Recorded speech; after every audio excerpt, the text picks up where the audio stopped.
depuis 2015, où on a récupéré la compétence des collèges, on fournit tout le matériel informatique, que ce soit pour l'administratif ou le pédagogique. Donc à savoir qu'en fait, dans un collège, il y a un réseau administratif et un réseau pédagogique. Administratif, c'est tout ce qui est administratif, d'où le nom. Et pédagogique, c'est toute la communauté enseignante. Donc pour l'administratif, le département fournit et il est installé et maintenu par les services du rectorat. Et pour le pédagogique, on fournit, on installe, on maintient. Et on a un relais, c'est un professeur qui a des heures pour cette mission. On a un relais dans le collège où le professeur fait tout ce qui est usage quotidien, maintenance premier niveau. On a quand même un relais dans le collège. Mais sur l'installation et la maintenance, c'est le département. On fournit aussi tout ce qui est réseau. Donc les serveurs, que ce soit administratifs et pédagogiques, il y a deux serveurs pour l'administratif et 4 pour le pédagogique. L'administratif, c'est pareil, c'est fourni par le département, géré par les services du rectorat. Le pédagogique, c'est fourni, installé, maintenu par le département. Pareil pour les éléments actifs, tout ce qui fait le réseau. Là, c'est fourni et maintenu par le département. Le service du rectorat n'intervient pas. Bon, en général, c'est quelque chose qu'une fois qu'il est installé, juste en cas de panne, qui ne bouge pas trop. On fournit aussi toute la partie ENT. L'ENT, c'est l'environnement numérique de travail, pour tous les collèges. Tout fourni pour tous les collèges. Par contre, chaque collège gère son ENT.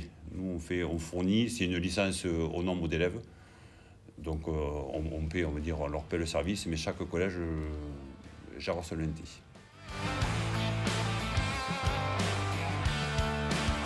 Donc quand on a récupéré en 2015 les collèges, on s'est aperçu que le parc était vraiment vieillissant. On avait des PC de plus de 10 ans et même certains de plus de 15 ans. Donc on a fait un gros effort depuis 2015 pour remettre tout à niveau.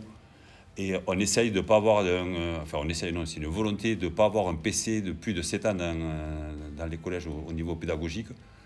On a, depuis l'année dernière, migré tout le parc des collèges en Windows 10, qui étaient encore pour certains en Windows 7.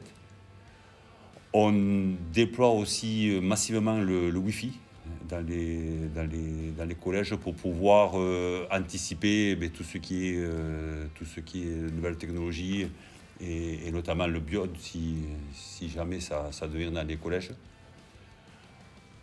On a aussi développé la fibre. Donc là, on s'est calé avec le plan de JAS numérique qui a couvert tout le département. Et au fur et à mesure que les collèges étaient éligibles, on les a migrés en priorité sur la fibre. Donc aujourd'hui, tous les collèges sont migrés, sauf 2, c'est les plaques qui n'ont pas été encore recouvertes, mais qui sont en train de le faire. Donc il reste le collège de Mielan, les bonnes commandes sont en cours, ça va être fait.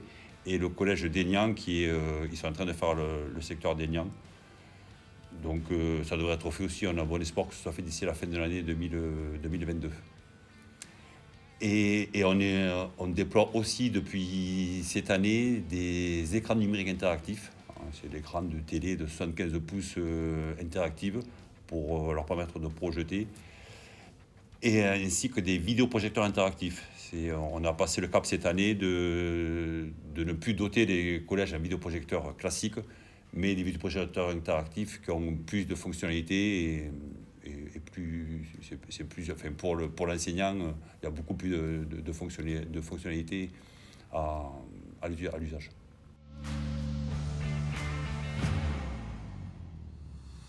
Alors à mon niveau, je dirais bien, voire très bien. Bon, après, il faudrait voir directement avec eux.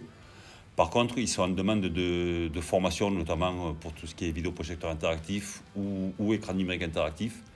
Alors, normalement, les formations sont assurées par les services du rectorat. Voilà, comme c'est des matériels que nous avons installés, pas forcément à la demande des établissements, là, c'était une volonté du département d'équiper les établissements en matériel plus performant. Donc, notamment pour les vidéoprojecteurs interactifs et les écrans numériques interactifs, on est en train de monter des formations où on s'appuiera aussi sur le service du rectorat. Il faut savoir que le service du rectorat, ils ont 2 professeurs sur le département, ça s'appelle les EduLab, qui ont aussi une journée par semaine pour aider les enseignants aux usages. Donc évidemment les former à eux, mais aussi les professeurs référents des collèges dont je parlais tout à l'heure, pour justement développer ces pratiques, parce que bon, les enseignants, ils ont leur cours à préparer, ils ont pas forcément le temps d'eux-mêmes de se plonger dans les nouveaux équipements, de voir toutes les fonctionnalités, de découvrir. Donc c'est pour ça qu'on est en train de monter ces formations, on espère assez rapidement, pour que les usages soient au maximum, donc, quitte à mettre du matériel performant et avec des fonctionnalités, qu'elles soient toutes utilisées.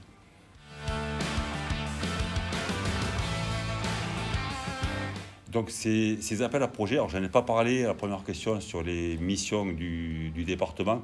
C'est une mission qu'on s'est entre guillemets rajoutée. Depuis donc 2021, mon directeur a eu le souhait justement d'ouvrir des appels à projets numériques éducatifs pour les collèges. On a une enveloppe de 150 000 € qui sont dédiés à ces appels à projets. Donc le principe, c'est que chaque collège peut postuler dans le cadre de cet appel à projet. On n'est pas limité à matériel, justement. On n'a pas voulu les limiter pour pas se fixer de barrières. Par contre, il faut qu'il y ait un projet pédagogique qui s'appuie sur ces appels à projets. Donc tous les collèges peuvent postuler. Une fois que les candidatures sont reçues par le département, c'est les services du rectorat de la DRAN. La DRAN, c'est la direction qui s'occupe des usages, qui valide et qui juge ces appels à projets. Nous, département, on n'a pas compétence à juger un projet pédagogique. Donc c'est les services de la DRAN qui valident et classent ces projets, parce qu'en fait, on a cette limite de 150 000 €. Donc ils classent les projets de manière ascendante. Et qu'on arrive au terme de 150 000 €, ben on arrête. Là, sur les 2 années qu'on a passées, on n'a jamais atteint les 150 000 €. Donc tous les projets retenus ne peuvent pas être validés. Donc en 2021, 4 collèges ont été retenus. C'est le collège de Condon, de Gimont, d'Auch-Matalin et de Massub. Et en 2022, on est en train de les déployer. 4 collèges aussi ont été retenus, c'est le hasard. C'est Montvezin, Vic Fezensac, Samatan et Riscle. La bonne nouvelle, c'est que pour l'année 2023, parce que nous on est en année civile, bon c'est quand même sur les années scolaires, mais les budgets c'est quand même de l'année civile. Pour l'année 2023, l'enveloppe sera à nouveau reconduite pour ces appels à projets, parce qu'on s'aperçoit qu'il y a un gros travail de fait par les collèges pour avoir des projets justement pédagogiques et notamment très intéressants. D'ailleurs, lors de la visite du recteur, le projet de Condon a été mis en avant, et pour la rentrée, on avait aussi visité le collège de Gimont, où le projet qui avait été retenu a été aussi mis en avant devant le DAZEN. Donc nous, on a volonté là de poursuivre ces appels à projets. Et il faut souligner aussi le gros travail qui est fait en collaboration avec les services de la DRAN, de la direction qui s'occupe des usages. Parce que c'est vrai qu'on essaie d'être partenaire pour répondre plus aux besoins des enseignants et des élèves, parce que c'est quand même, au filet, c'est le but, c'est les élèves qui sont au bout de la chaîne.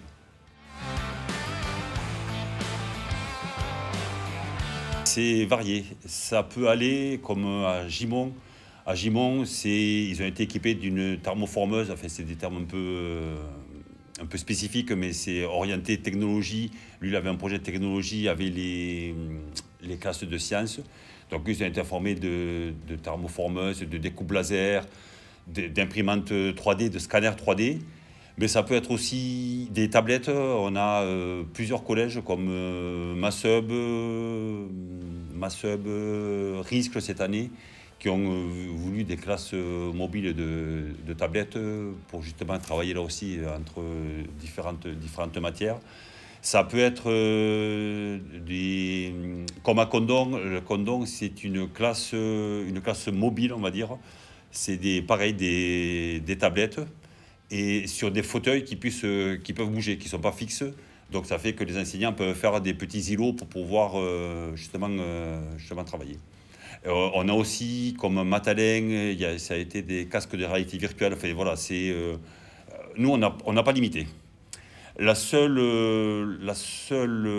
contrainte qu'on n'avait pas vue et qu'en fait, on ne peut pas limiter au matériel numérique. Donc on dote aussi, comme Condon, ou cette année Mauvesin, où ils ont voilà, c'est un projet, ou Vic-Fezensac aussi, qui a un peu le même projet qu'à Condon, pour cette année, où c'est des classes, entre guillemets, mobiles, pour pouvoir les organiser en îlot. En fait, on s'est rendu compte que si on dotait que du matériel numérique, mais le projet n'avait plus de sens, puisqu'il fallait le mobilier adapté. Et donc, on a associé le service qui gère le mobilier au département sur notre enveloppe. Donc, eux aussi sont associés à ce projet parce qu'en fait, on s'est rendu compte que c'est un appel à projet numérique, mais que si le mobilier ne suit pas, le projet part tout son sens.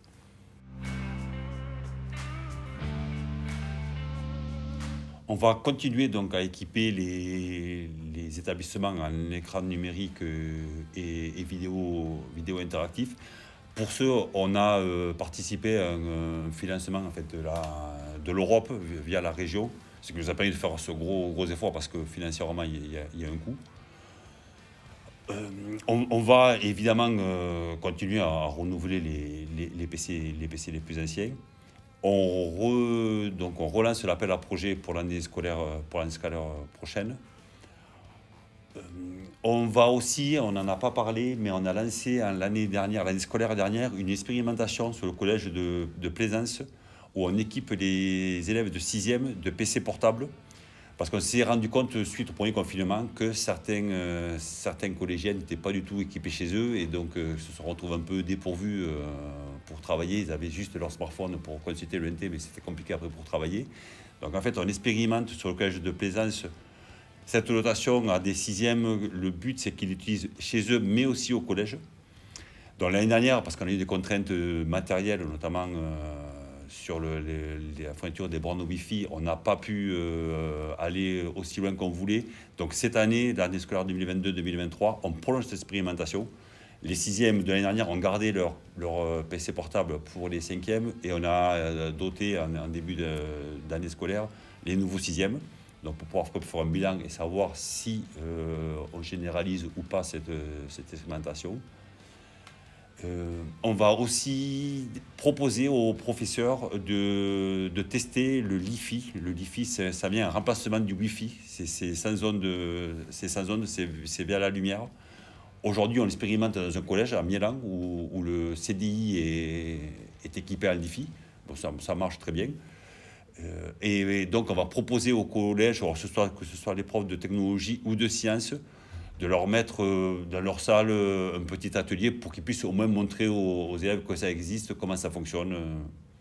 Ça fait voilà, on va dire les gros projets, ils sont là.